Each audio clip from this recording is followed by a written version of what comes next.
কবি অনুপম শহরী সরকারের কবিতা বাদুড় বাগান এবং রাসমণির বাগান। অতঃপর দেখা হলো দুই আলোক পুরুষের। শনিবার 5ই আগস্ট 1882 খ্রিস্টাব্দ। লালপেড়ে কাপড় পরে দক্ষিণেশ্বরের পরমহংস এলেন বাদুড় বাগানে।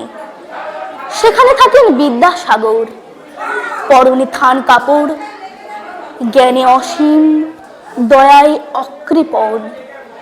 দুটি চিরভাস্বর জ্যোতিষ্ক, যাদের দরজায় ধর্মান্ধতার অন্ধকার মাথা খুঁড়ে মরে, তবু অর্গল খোলে না।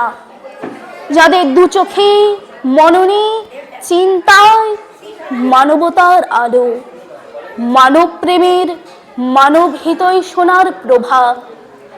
তাদের অন্তর সৌন্দর্য ছড়ায় ভুবনে অনন্ত অন্তর্জ্যোতি।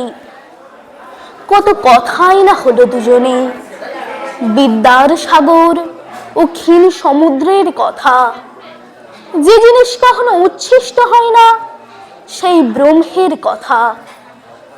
পূর্ণ কলসির শব্দহীনতার কথা। ঘি যতক্ষণ কাঁচা থাকে ততক্ষণই কলকলানির কথা। ভগবান যে দুটি কথা শুনে হাসেন, তাদের কথা।